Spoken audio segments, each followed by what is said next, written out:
Here we go. We're talking about the tangent function for this section in geometry class. And the first thing we have to do is talk about calculator stuff. All right. Your calculators have two different modes that they can be in. One mode is called degrees. One mode is called radians. Okay. You want to be in degrees the entire time that you're in this class. So how do you know what mode you're in? So what I want you to do is, depending on what calculator you have, this is a TI-83. It looks very, very similar to the 84s and the 85s. The buttons are pretty much the same thing. What you need to do is, you need to find the sign button wherever you're at. Alright? The sign button is right here, for me. It's the sign button, it's above the 7 here. But wherever you are at, look at your calculator so you can find the sign button. When you punch in the sign of 90, you're going to get an answer. Okay? You're either going to get 0.893, blah, blah, blah. Or you're going to get this one. You're going to get, watch this, if I do sine 90 now, notice that your calculator will give you two different answers. Okay? The one that you want is you want 1. Sine 90 needs to be 1. Okay? If it is a 1, then you're in good shape. If you got this 0.893 business, that means your calculator is in radian mode, and you need to change it to degree mode. Now, to change it on these TIs right here, okay, it's underneath the mode function, which is the button that's to the right of the second. It might not necessarily be yellow in yours.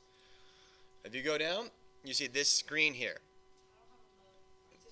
Okay. Okay, yeah, if you do not have the 83 or the 85, I'll help you out individually. Every calculator is different. Okay? Okay?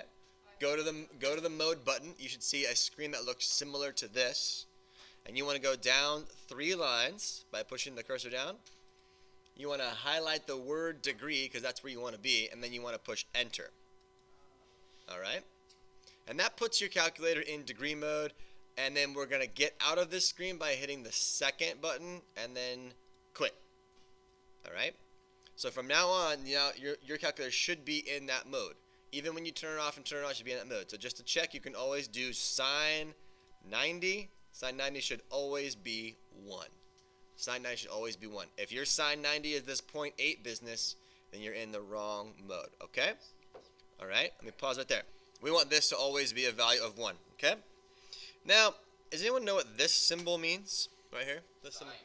No. Approximately. That means approximately. We're going to see that symbol every once in a while. That means your approximate symbol, okay? So when you see that, we're going to be using that in our trig functions, especially for tangent, okay? Alright. This box is super important because the perspective from which the acute angle you're talking about is going to play a vital role in how we set up problems for triangles. So notice I have 2 triangles here, and they're both right triangles, and they both have 2 legs and hypotenuse, right? In this triangle up here, I'm going to label this angle. This is my acute angle. Do you agree with that? Okay, but there's also another acute angle in the same triangle. It's the other one on the other side, right?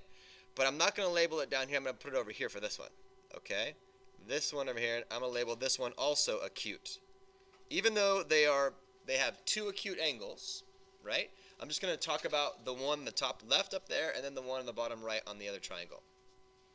Let's talk about the one on the left here. So notice that I always have a hypotenuse, and that's easy to find in both triangles. That's not the hard part. The hard part then is distinguishing which leg is which. And here's what we need to do. All right, here's how we're going to label it. The leg that is opposite the angle is going to be the opposite leg. Opposite leg. And then the leg that touches the angle, which would be this one right here, is going to be the adjacent leg. So ADJ, the adjacent. Adjacent means next to. So that makes a whole lot of sense, right? So in this triangle, here is the adjacent leg with relationship to the angle, the acute angle, and this is the opposite leg with relationship to the acute angle. Do you guys get that part so far? Fair enough. Question, yes. Let's talk about this angle over here. They're both adjacent. Which one is the opposite leg now? The other one, okay? So it depends on, so now this is the opposite leg according to, from that angle, and this one becomes your adjacent leg. So you guys, it clearly depends on what angle we're talking about to determine then which side of the triangle is the opposite and which side is the adjacent leg. Does that make a sense to you now? Okay, that's very, very important. Okay, let's introduce to you the tangent, the idea of the tangent function, okay? In trigonometry, there's a couple of functions we talk about. Sine, cosine, and tangent are the ones we talk about most. We're going to talk about all three today. And a trig function is nothing more than a ratio. What's a ratio? Comparison of two what? Two numbers, okay? And in this case, when we're talking about trig functions for triangles, we're comparing two sides, okay? That's all we're doing. So now, I have labeled for you in the right triangle the hypotenuse. Do you see it? I've labeled for you the acute angle A. Which side is the opposite side? The one on the bottom or the one that's vertical? Bottom. The one on the bottom. Good, let's write it in. Okay, very good. This is the opposite side. OPP side. Which one's the adjacent side? Is that side or leg? We're calling it side, or the opposite leg. Yeah, it's fine. What's either one? Either one, yeah. Yep. And what's the adjacent side or leg? One on the left. Yes, this one is your adjacent side. And it all depends on where my angle is, right? You guys get that? Okay, now, here's what we're going to say, okay? We're going to actually define this then. Then the tangent of angle A, the tangent of angle A is a ratio, and its ratio is going to be the opposite leg divided by the adjacent leg. Okay, I should call these legs. I should really call these legs to keep everything consistent. Sorry about that. It doesn't really matter, but that's what it says in the definition, so we'll call these legs. Okay, so whatever the length of the opposite leg is, divided by the length of the adjacent leg, that is going to be the tangent of angle A. So it's just a ratio between the opposite to the adjacent. That sound good? Does that make sense to you? So we can abbreviate this. We can say the tangent of angle A is equal to opposite over adjacent. And you can leave it just like this. Opposite over adjacent. Some people even take it a step further and they say this. The tangent of angle A is nothing more than O divided by P. Or sorry, O divided by A. Opposite over adjacent. Okay, you can even take it like that. Either one's fine. I'm going to use this one in this class. I'm going to say tangent of A equals opposite over adjacent. So all I'm doing is I'm developing a ratio between the length of the opposite leg divided by the length of the adjacent leg. Is that fair enough? So what is a tangent? What's your answer going to be? A tangent is a ratio of what? The opposite leg, the adjacent leg. And then the angle A, it will be given to us, or we will be able to find it. Okay, here is a very traditional classic example, one that we would do and one that you're going to see. Okay, I have a right triangle there. Here's what I want you to do. I want you to label the hypotenuse. Easy enough. That's this one. That one always is the easiest to find because it's across the right angle. Now, which side is the opposite and which side is the adjacent? Jake? X is the opposite. Yes, so put OPP. Which one's the adjacent? 67. Good, 67. So that's your adjacent. Good. And here's what we're going to do. We're going to figure out what the value of x is by only knowing an angle, which is my acute angle here with 34 degrees, and a side length of the triangle. So we're going to say this. The tangent, remember the definition says the tangent of angle A is equal to the opposite divided by the adjacent. So therefore, the tangent, what is angle A? Someone tell me what angle A is. Yes, sir. It's 34 degrees, okay? This is why our calculators need to be in degree mode because we're taking a degree. We're dealing with a degree. So the tangent of 34 degrees has to be the ratio of the opposite, which is x, divided by the adjacent, which is 67. So now we have a proportion. You see it? And we solve proportions using cross product. So therefore, x is equal to 67 times the tangent of 34 degrees. Now this looks a little funny to you because we've never done this before, but this number right here, this number or this thing I'm putting inside the box represents a number, and it's going to be some decimal.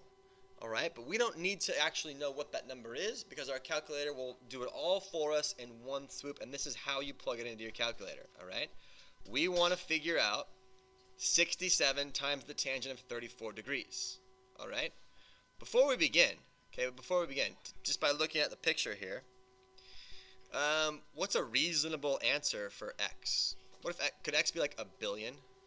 No. Could x be 4? No. So, I mean, what's a reasonable answer? What would you think? 35, 45, something close around there? Okay, well, we should just have that in the back of our brains here, okay? So, we're going to turn our calculators on. I'm going to make sure that I am in degree mode, and I am, because sin 90 is 1. So, here's what we're going to do. I'm going to hit 67. Actually, for you guys, I'm going to do it like this. I'm going to say tangent, which is this button here. Tangent of 34. Okay. And then put parentheses around that. Push enter. Now, we don't care what that is. Okay? But here's the next thing. The very next line, all you have to do is say times. And you notice that the calculator puts ANS and then times. The answer of the very last problem in to there times 67. Okay? So, we're going to round to 3 decimal places. 3 decimal places. So for us, we got 45.192. So for us, x is equal to 45.192. There is another way you could do this. Okay, you could do this. You could do 67 times tangent of 34. You could do that as well, and you get the same thing. Okay, doesn't matter to me. Just make sure you don't do this. Here's what you can't do: tangent of 34 times 67. You cannot do that. That's not what that means. Okay, and that doesn't even make sense in the problem. Okay. Okay, next example. Another typical example for us. We have the acute angle, right? We always label the hypotenuse. That's easy. It's always the one that's across from the 90-degree angle. So which one is the opposite side, everybody? 8. Very good. That's the opposite side. Which side? The adjacent side? X. Very good. We know that the tangent of angle A, in this case this is my angle A, has to be the opposite side to the adjacent side. So therefore the tangent, what is the angle we've been given? 36 degrees.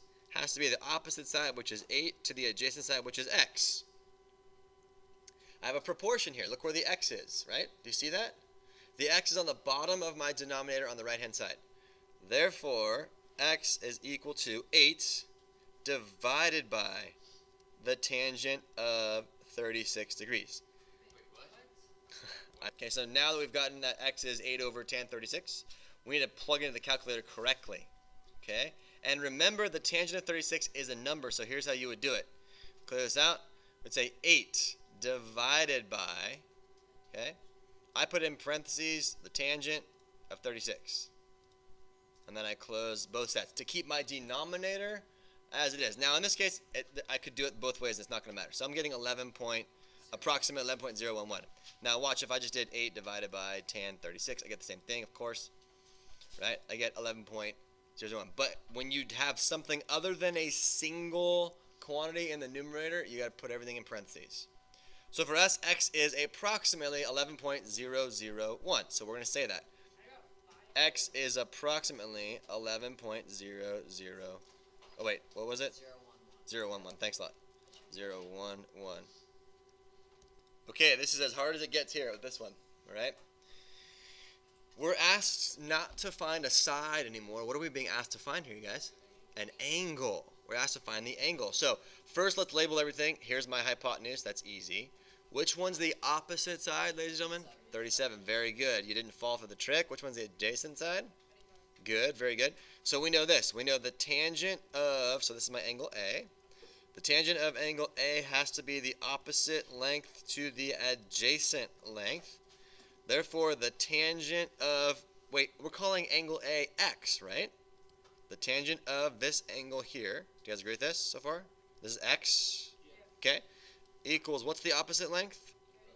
37, what's the adjacent length? 25. Okay, what do we do in this situation? This is totally different. Okay, so if I divide 37 by 25, let's go ahead and do that. 37. 37 divided by 25. Okay, good. What do you get?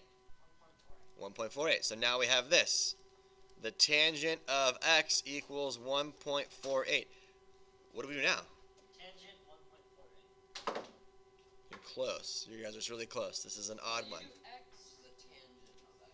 We have to do something you've never seen before. Divided by a tangent. Yeah. You'd think it'd be divided by tangent, right? But what does that mean? Remember, tangent's just a ratio.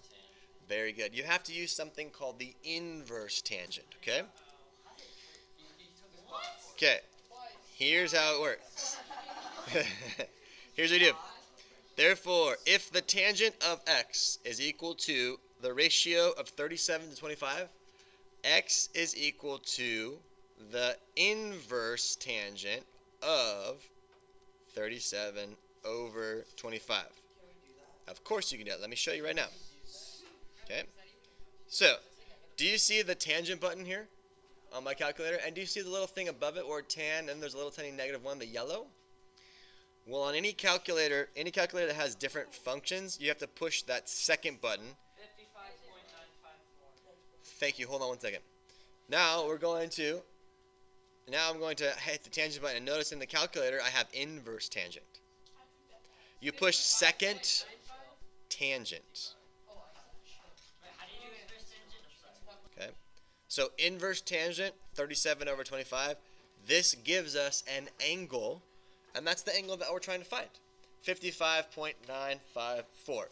So this is approximately 56 degrees, right? Okay. Yeah, we can round this one to 3 decimal places too. Usually we round angles and lengths differently, so I'm going to say this is approximately 56 degrees, depending on what they want you to do. X is approximately 56. You'll be instructed as to what to round to. Here's what you should get. You should get approximately 67.066.